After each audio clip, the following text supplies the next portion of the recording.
terminando el tema de introducción a la zoología. ¿Preguntas por el momento? ¿No? Bueno, entonces habíamos explicado sobre la filogenia, que básicamente son las relaciones que hay entre distintos grupos. Ya había platicado más o menos cómo era la temporalidad al día de hoy. Platicamos de toxinas, la diferencia entre un animal venenoso y un animal ponzoñoso. Platicado todo esto. Bueno, ahora vamos a platicar más bien a hacerles el recordatorio de los conceptos de un, ¿cómo se llama esto? De un cladograma que estaba conformado por ¿qué cosa? ¿Pero cómo se llamaría esta parte? La raíz, que a su vez va a tener ramas y estos nudos. Exactamente, y cada uno de estos nudos me estaba indicando que hubo un cambio que se conocían como. Por ahí me estaban diciendo los nombres, ¿cómo se llamaban? Vamos a ver. Habíamos dicho que cuando es un cambio novedoso, ¿se llamaban cómo? Apomorfía. Apomorfías, ajá. Características vestigiales o ancestrales. La isomorfía, ajá. Y sinapomorfía, ¿qué era? Una característica en común. Sinapomorfía es una característica que comparte un grupo de distintas familias, órdenes y especies, ¿sí? Por ejemplo, una característica sinapomórfica o una sinapomorfía de nosotros los mamíferos. ¿Qué será? El que podemos raptar o el pelo, ¿sí? Esa es una sinapomorfía nuestra. En el caso de las aves, las plumas, y en el caso de los reptiles, escamas o que son ovíparos, ¿verdad? Es una sinapomorfía. ¿Estamos? Entonces, habiendo dicho eso, yo puedo decir que especie 1 y especie 2 están más emparentadas entre sí que con la especie 3. ¿Sí? Ahora, ¿alguien que me pueda explicar este diagrama, por favor? Vamos a ver, María José. Cualquiera de las dos. A ver. ¿Sí? ¿Tú? A ver.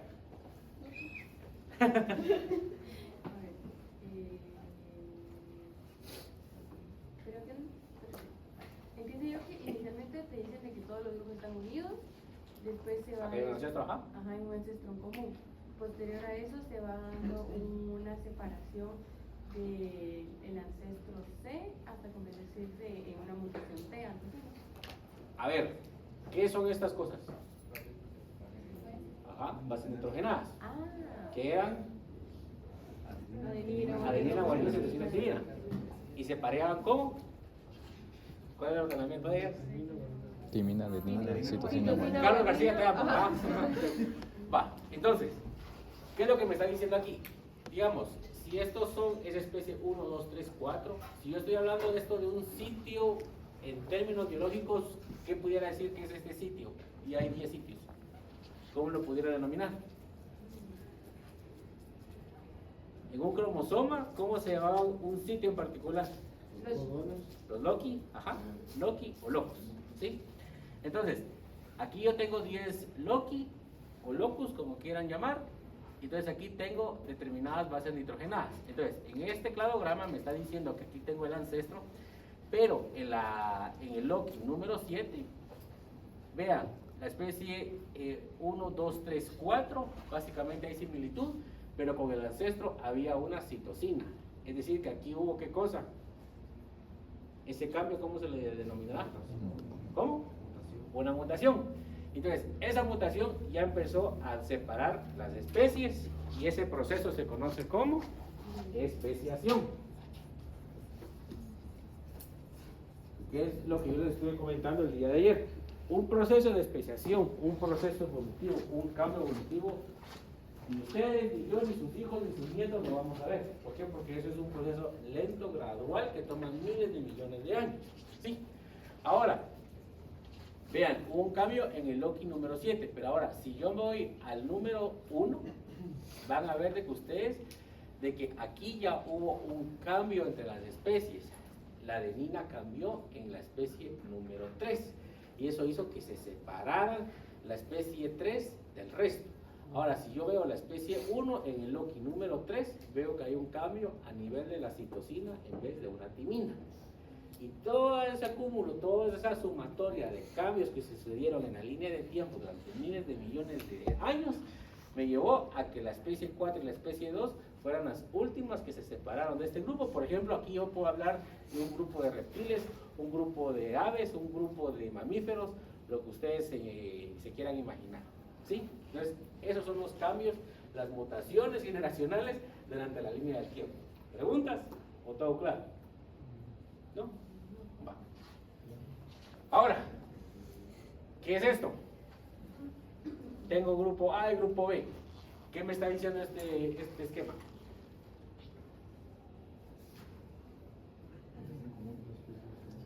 ¿Todos o no? Entonces, aquí hay un ancestro común, pero se están separando. ¿Esto qué me está diciendo que es aquí? ¿Qué hay acá? Una evolución divergente. ¿Por qué? Porque se están separando. En cambio, aquí yo tengo a un ave y a un lepidóptero, a un insecto, que cada quien tiene su ancestro por separado, no comparten el mismo linaje. Entonces, esta es una evolución de tipo convergente, porque estamos llegando a la misma respuesta, que será, básicamente aquí tengo dos: la presencia de alas, que sería una estructura análoga, pero también tengo la otra de que son polinizadores. Entonces básicamente es una evolución de tipo convergente, estoy llegando a la misma respuesta, pero de diferente lado, no comparten el mismo linaje, no comparten el mismo ancestro en común. ¿Sí? ¿Preguntas? ¿Todo claro? Ahora, bueno. Y ahora ya nos vamos a pasar a un tema bonito. Entonces vamos a platicar de protozoos. Esta primera clase básicamente va a ser generalidades. Ya el día de mañana ya vamos a empezar a hablar de ciclos biológicos, y básicamente sobre ciclos parasitarios. Pero vamos a hablar entonces primeramente sobre generalidades de protozoa. Como su nombre lo indica, etimológicamente deriva de primero, o aquel que se le acerca o se le asemeja a las estructuras o a la conformación de un animal como tal. Y yo siempre les coloco esto, que vamos a ver la clasificación. En este curso vamos a hacer un híbrido de la clasificación de protozoa. Antiguamente, protozoa se caracterizaba o lo catalogaban taxonómicamente como un subreino, pero eso cambió, ahora es un reino protozoa. En el curso de biología yo en su momento les dije de que antes se hablaba del reino protista, pero eso ya no existe, porque el reino protista abarcaba protozoos, algas y otros individuos, pero eso ya no existe, eso está desactualizado. Ahora es reino protozoa. En el caso de las algas, ellas forman parte del plantal, ¿sí? Entonces nosotros en el curso de biología no abarcamos el tema de protista como tal, sino que lo subdividimos a donde corresponde cada uno de ellos. En la clasificación antigua, básicamente habían tres filos: Filosarcomastigota, Apicomplexa y Ciliófora. En el caso de Sarcomastigota se subdividía a la vez en Filosmastigófora y Sarcodina. Esta clasificación básicamente se hacía sobre cómo se movilizaban estos protozoos. En el caso de Mastigófora, este prefijo mastigo básicamente habla de un flagelo o un chicote, que básicamente se movilizaban a través de un flagelo. Y el sarcodino básicamente a través de pseudópodos, que vamos a ver más adelante qué es eso. Ahora, en la clasificación actual, el Filosarcomastigota se subdividió en todos estos que están de color rojo. Rojo, básicamente se convirtió en rojo. Azul se convirtió en azul siempre, y los negros se mantienen igual, básicamente para que ustedes vean de dónde sale cada uno. Para fines de este curso nosotros vamos a hacer un híbrido entre esto y esto, ¿sí? Para que no se me vayan a perder, o si ustedes ven algún libro que de dónde estamos sacando esto, porque ya no van a encontrar esto, que ustedes sepan de dónde viene cada una de esas cosas. Entonces, en el caso de Mastigófora, vamos a ver que aquí incluimos al filo Eugenozoa, donde a su vez incluimos al sufilo Euglénida y al sufilo Cinetoplasta. En el caso del sufilo Euglénida, esta es una de las excepciones que siempre platicamos en el curso de biología, y ahora ya se las presento, que Esta tiene la característica de que es un organismo unicelular que es fotosintético.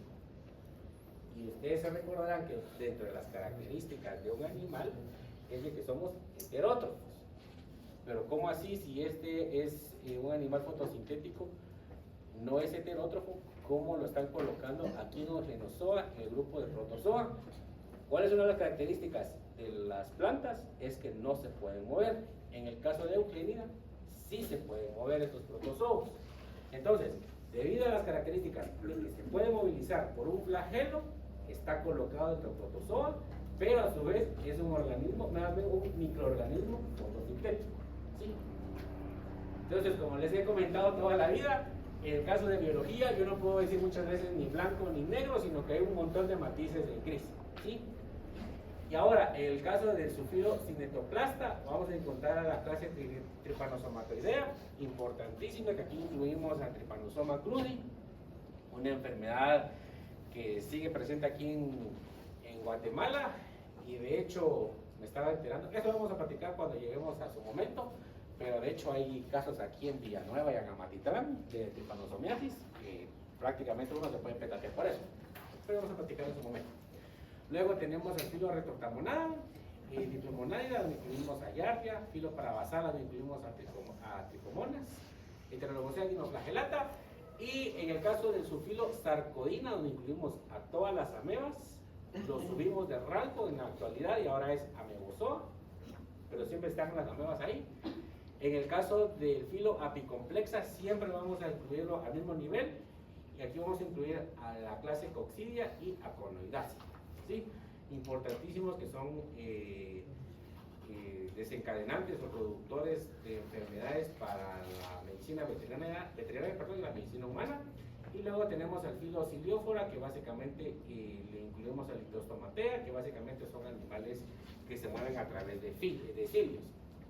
En el caso de Eugenozoa, Retroctamonada, Diplomonadia, Parabasal, Heterologosea, dinoflagelata, básicamente vamos a ver que son microorganismos que se mueven a través de flagelos. En el caso de la apicomplexa podemos ver algunas veces cilios, flagelos, dependiendo de la fase de desarrollo que estemos hablando, incluido también la conformación de quistes, que en su momento nos vamos a platicar. Y en el caso de Ciliófora, básicamente es a través de ciclos. Y amebozoa básicamente es por pseudópodos, que vamos a ver ahorita qué es cada una de esas cosas. ¿Preguntas? Si siempre hay dudas, ahí siempre me levantan la mano mucha y no se queden con la duda. Entonces, los tres dominios que se han descrito por el momento, vamos a encontrar a bacteria, arquea y eucaria. Entonces tenemos un ancestro en común, que se piensa que era un organismo procariota, donde vamos a ver de que a partir de aquí se empezó a hacer el linaje de todos estos. En el caso de bacteria, ustedes se recordarán las características de ellos. En el caso de arquea, vamos a ver que tienen un poco más de termoestabilidad. Ustedes se recordarán también un clase de biología, que básicamente era por la conformación de pares de bases. Y en el caso de eucaria, vamos a ver que es donde estamos aquí, que nos interesa. Tenemos el linaje de los protozoos, vamos a ver hacia atrás. Luego tenemos el caso del plantae. Y como bien lo vimos en el curso de biología, nosotros como animales estamos mucho más cercanos a los hongos que los hongos a las plantas. ¿Por qué? Porque en el caso de los hongos, ellos tampoco son fotosintéticos, ellos son heterótrofos, y básicamente ellos necesitan consumir material en descomposición, pero no pueden sintetizar o producir su propio alimento, al igual que nosotros los animales. Bueno, este es un trabajo de O'Malley, donde básicamente él más bien hace la discusión sobre la teoría endosimbiótica, que ahorita vamos a hacer un recordatorio de eso, y la evolución. Básicamente él habla de que el proceso endosimbiótico dio cabida a los procesos evolutivos, da origen a las especies que tenemos hoy día, y habla sobre los procesos microevolutivos y los macroevolutivos. Los microevolutivos básicamente es lo que platicamos hace un par de minutos, que son los cambios en los pares de base, de esas mutaciones pequeñitas que se dan a lo largo del tiempo. Y cuando estamos hablando de macroevolución, básicamente son cambios drásticos que se dan en distintas especies, pero básicamente por factores ambientales, ¿sí? Por ejemplo, una era glacial, una desecación en el ambiente, y eso afecta a distintas especies. y básicamente la teoría endosimbiótica nos da la cabida al aparecimiento de las células eucariotas y por lo tanto células vegetales, plantas, hongos. Entonces, ¿alguien se recuerda cómo era la teoría endosimbiótica? ¿Qué pasó ahí o qué no pasó ahí? ¿Alguien se recuerda qué era? ¿No? Cuando microbios se adaptó a la célula. Exactamente. Vamos a ver, entonces tenemos a un ancestro procariota, no había nada en su interior y básicamente este microorganismo procariota capturó a bacterias aeróbicas, ¿sí? La presencia de estas bacterias aeróbicas permitió de que se desarrollaran determinados procesos metabólicos y bioquímicos en su interior y estas bacterias únicamente fueron encapsuladas, mas no digeridas, que posteriormente dio origen a las mitocondrias que hoy conocemos. Posteriormente, estas mitocondrias desarrollaron procesos metabólicos, como ¿cuál es la importancia de las mitocondrias? En forma de, ¿qué significa? Endosinteros fosfato, exactamente. Y entonces ya teníamos aquí un organismo procariota con mitocondrias. Posteriormente se capturaron cianobacterias, que estas fueron posteriormente conformándose los cloroplastos y posteriormente ya se dio origen a la conformación de un núcleo. Entonces, aquí tenemos a los procariotas, que serían arqueabacterias. Posteriormente se dio la conformación del material genético aislado en un núcleo. Ya tenemos a los eucariotas.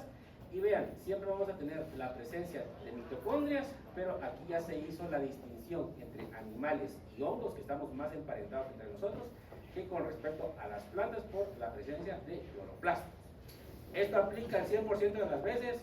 No. ¿Por qué? Porque como les acabo de comentar, en el caso de Euglenia, ellos tienen cloroplastos, son microorganismos fotosintéticos, pero debido a que se pueden movilizar con un flagelo, ya los colocamos en el lado de animales, aunque más o menos estarían por acá. No en animales netamente, pero muy cercano a nosotros. ¿Sí? ¿Preguntas? Ahora, todas las especies animales o todos los microorganismos necesitamos energía para poder funcionar. ¿Todos tenemos mitocondrias? No, no todos tenemos mitocondrias. Entonces, vamos a hablar ahorita sobre siempre la teoría endosimbiótica, pero cómo se formaron las mitocondrias y los MRO, ¿sí? Que siempre son organelos relacionados a mitocondrias por sus siglas en inglés. Entonces, yo tengo aquí a una arquea que en su momento también capturó a una bacteria, la capturó, no hizo la digestión de ella, sino que básicamente solo la atrapó. Aquí ya tenemos la conformación de un núcleo, es decir, la presencia de una célula eucariota. Y vamos a ver que se empezó a formar un protohidrogenossoma, ¿sí? Básicamente vamos a ver que estos protohidrogenosomas son los abuelos o los ancestros de las mitocondrias actuales. Ahorita vamos a ver de qué se diferencia o qué se distingue cada uno. A partir de este protohidrogenosoma pudo haber, la hipótesis sugiere que se pudieron haber dado dos clavos, el diplomonaida, donde no encontramos nada de eso, o bien a los tricomonaida, donde incluimos hidrogenosomas, ¿sí? Básicamente, esto lo van a ver ustedes más adelante, que básicamente es por el tipo de ciclo que estos microorganismos se desarrollan. Luego pudo haber sido de que esta célula eucariota, ya esta bacteria, capturó a este otro microorganismo que es aeróbico y ya se conformaron un protohidrogenosoma y una promitocondria. Sí, era una mitocondria en fase beta, todavía no estaba bien conformada, y al igual pudo haber sido de que a partir de aquí se fusionaran estos dos dando origen a un hidrogenosoma o bien se perdieran. ¿Por qué? Porque no se necesitaban. Y posteriormente ya se pudo haber fusionado y dio origen a un hidrogenosoma, a un mitosoma o bien a una mitocondria que conocemos actualmente, ¿sí? Entonces, básicamente lo que me está explicando este esquema es esto, de que esta célula procariota posteriormente se formó en un núcleo siendo eucariota las bacterias y las cianobacterias que se conformaron ahí pudieron haberse fusionado y formando una mitocondria, un mitosoma o un hidrogenosoma. ¿Cómo así? Entonces, tengo la mitocondria del libro de texto, ¿sí? Que básicamente va a través de la fosforilación oxidativa va a generar ATP, que eso es prácticamente el ciclo de Krebs, que eso lo van a ver ustedes ahorita en su curso de bioquímica. Y básicamente el oxígeno es el aceptor final de electrones, pero básicamente la conformación de una membrana mitocondrial con sus crestas bien conformadas básicamente va a formar ATP a partir del oxígeno.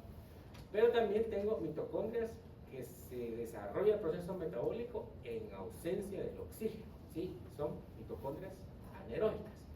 Aquí siempre vamos a ver de que se va a conformar ATP, pero el oxígeno no es el aceptor final de electrones, sino que aquí vamos a ver ciclos relacionados al fumarato. Luego tenemos a los hidrogenosomas. Aquí no vamos a encontrar fosforilación oxidativa, sino que vamos a ver el desarrollo de iones de hidrógeno.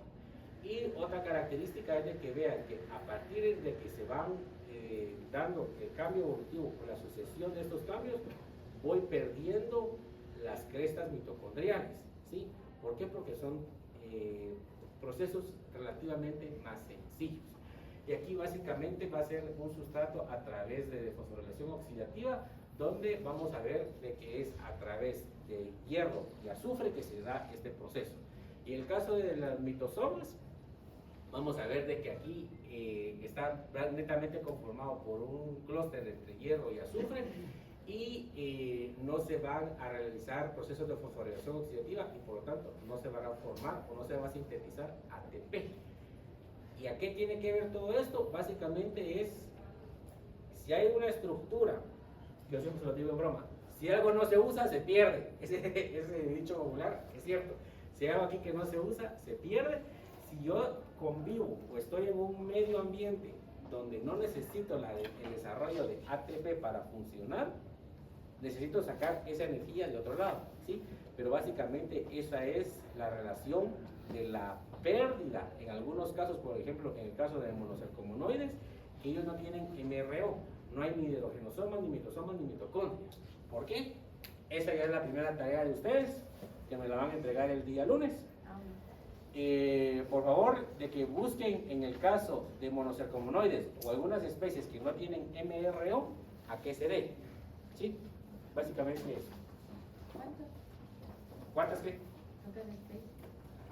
No son especies, solo que me digan por qué. ¿Sí? ¿Pregunta? ¿No? Bueno, ahora ya hablando de las características generales de protozoa, vamos a ver que son microorganismos que básicamente los estamos metiendo muy cercanos a los animales. ¿Por qué? Porque tienen la movilidad en al menos una de sus fases de desarrollo, que es la característica de nosotros los animales, y no vamos a encontrar paredes celulares. Vamos a ver que somos animales, son animales, no son animales, son microorganismos semejantes a animales eucariotas, es decir, que vamos a encontrar un núcleo bien conformado. Son organismos unicelulares, que básicamente la estructura es protoplasmática, una única célula se va a encargar de desarrollar todos los procesos bioquímicos y metabólicos, y en algunos casos vamos a ver la formación de colonias o zoides, ¿sí? Debido a que estamos en el nivel de ensamblaje protoplasmático, ni órganos, ni tejidos, ni capas germinales, obviamente no hay nada de eso, ¿sí? Y vamos a ver que hay en algunos casos un exoesqueleto, un endoesqueleto como el nuestro óseo no va a haber, pero sí pueden haber algunos exoesqueletos que básicamente van a ser conformados por calcio y sílice, que le van a dar cierta rigidez a estos microorganismos, ¿sí? Bueno, ahora, dentro de las características generales podemos ver que hay distintas interacciones biológicas entre estos microorganismos y otros organismos como tal, dentro de las cuales destacan el mutualismo. ¿Qué característica tiene el mutualismo? De que aquí hay un ganar y ganar para ambas especies. En el caso del comensalismo, el protozoo se ve beneficiado, pero el otro ni quita ni pone. Estás ahí. Y en el caso del parasitismo, Exactamente, el protozoo se ve beneficiado y el hospedero se ve perjudicado. ¿Por qué? Porque me estás parasitando. ¿Sí? Vamos a ver, en el caso de comercialismo y mutualismo no son relevantes realmente para este curso, únicamente nos vamos a enfocar en el caso del parasitismo, que hay varios ejemplos, ciclos biológicos bastante complejos, pero los vamos a ver despacito. Ahora, con respecto a la alimentación, son heterótrofos, es decir, que no pueden sintetizar su propio alimento, a excepción de Euglénida, que es el único grupo que es fotosintético, y esto lo van a hacer a través de fagocitosis. Esta fagocitosis puede ser a través de fagotrófica o holozoica, que básicamente capturo o encapsulo a un microorganismo y lo voy a digerir posteriormente, o bien puedo ser osmótrofo o saprozoico, es decir, me voy a alimentar de materia en descomposición en el agua o en el suelo, básicamente es eso. Dentro de las características importantísimas de protozoa es de que hay algunos que son de vida libre. ¿Esto significa qué?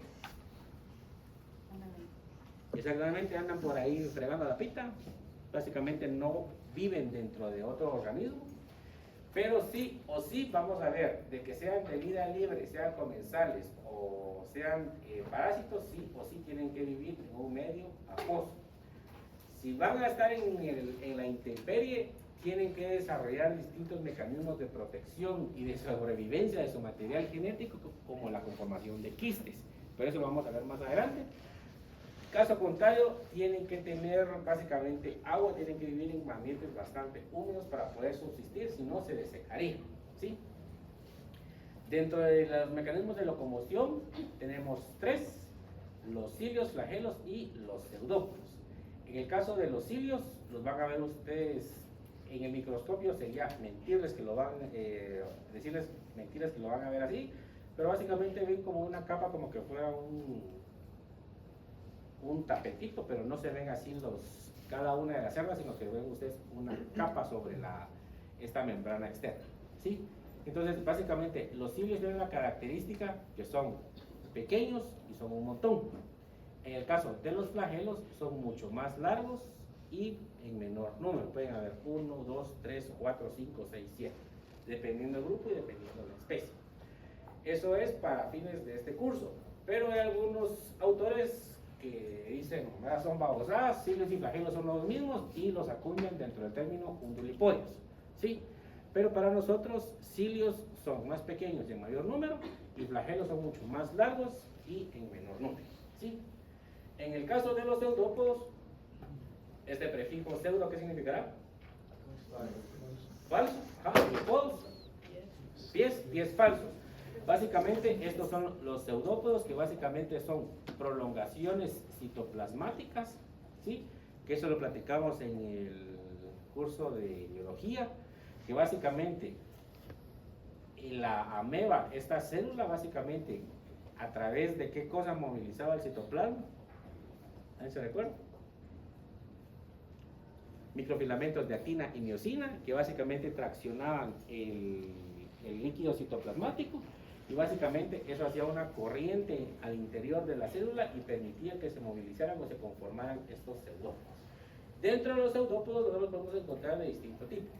Por ejemplo, los lobopodios, que son estos gorditos que parecen dedos.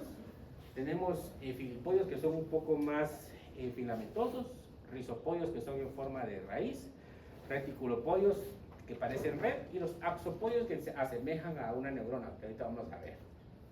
Entonces, yo aquí tengo los lobopodios, reticulopodios, que vean que son en forma de, parecen una red, y los axopodios.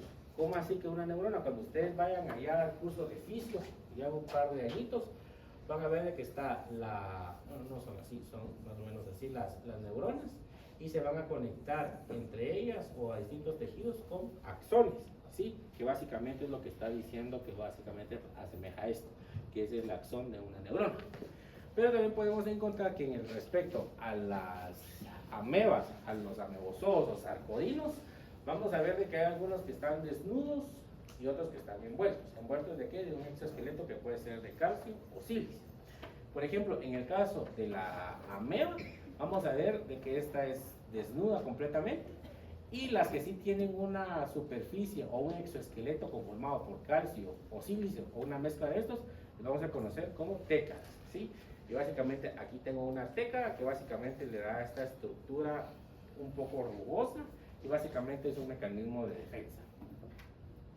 Entonces aquí yo tengo un videito de un protozoo. Esto que ustedes ven aquí, esto es el flagelo, ¿sí? Este es el flagelo que se está moviendo, ¿sí? Ahora, este es el caso de una teca, y quiero que vean, este es el exoesqueleto, y ustedes ven que la conformación pareciera como que hicieron puntillismo en ellos, ¿sí? Esos son forámenes, que es otra forma coqueta de decirles agujeros en morfología o en anatomía, y debido a que esas características de que tienen agujeros o forámenes como que hubiéramos hecho puntillismo, se les conoce como foraminíferos, ¿sí? Porque básicamente es esa estructura del exoesqueleto a la conformación de calcio y sílice que forma esos forámenes. Aquí tenemos otros ejemplos. Ahora, con respecto a la simetría de protozoa, podemos encontrar varios tipos. Primero, los asimétricos. Esto es una imagen en microscopio de barrido en el caso de Trypanosoma. Van a ver ustedes que lo van a ver en el laboratorio. Como les comenté, empezamos el día lunes. A más tardar el día viernes, nosotros les decimos cómo estamos subdivididos. Pero básicamente vamos a ver al cuerpo una membrana ondulante que se continúa como un flagelo. Estos son asimétricos. Luego tenemos en el caso de la conformación de quistes, donde aplique una simetría esférica, y en el caso de la yardia vamos a encontrar una simetría bilateral primitiva. ¿Por qué bilateral? Porque yo sí puedo a través de un eje longitudinal partir en dos a este bicho y voy a ver imágenes muy similares. Primitiva, ¿por qué? Porque no voy a encontrar ni siquiera un proceso de cefalización, entonces negro. ¿Sí? Entonces, simetría bilateral primitiva, esférica, y los asimétricos, que aquí también puede incluir a las amebas, arcoínas o los amebozoos. ¿Sí? ¿Preguntas? ¿Mucha información? Sí. Bueno, ahora con respecto a la reproducción, ya los voy soltando. La reproducción vamos a ver de que sí hay distintas similitudes con cómo nos reproducimos los animales, aunque no completamente igual. Primeramente, como estamos hablando de microorganismos, es decir, a nivel protoplasmático, una única célula, no va a haber desarrollo embrionario, ¿sí? Ausencia completamente de desarrollo embrionario, porque si estoy hablando de desarrollo embrionario, significa que en su momento tuvieron que haberse formado un cigoto, una módula, una blásula, una gástula, y al estar hablando de todo eso, yo estoy hablando ya de capas germinales y por lo tanto de organogénesis. Pero como estoy hablando de una única célula, no puede haber desarrollo embrionario. Vamos a ver de que a pesar de que no hay desarrollo embrionario, sí va a haber división de cromosomas por la mitad, ¿sí? Y si estoy hablando de que hay conformación de cromosomas, sí hay un proceso meiótico acá. Y vamos a ver entonces de que hay ciertas fases de las células, que hay ciclos diploides y haploides. Y en el caso de los gametos vamos a ver de que se va a desarrollar estos gametos o más bien núcleos gaméticos, que pueden llamarse también de esta forma, y posteriormente la fusión de núcleos gaméticos, ¿sí? Entre comillas, una singamia como tal, ¿sí? Pero tienen sus matices, tienen sus variantes con respecto a nosotros. Entonces, cuando estamos hablando de reproducción, en el caso de protozoos, vamos a ver de que hay de dos sopas: la forma asexual y la forma sexual. En el caso de la forma asexual, básicamente puede ser a través de fisión, que en el caso de la fisión binaria, vamos a ver de que podemos hacer la distinción entre fisión binaria y gemación. ¿Alguien sabe qué es la fisión binaria? Se parten exactamente. ¿Y la gemación? exactamente una yema. Entonces, en el caso de la gemación, por lo general va a ser en microorganismos flagelados.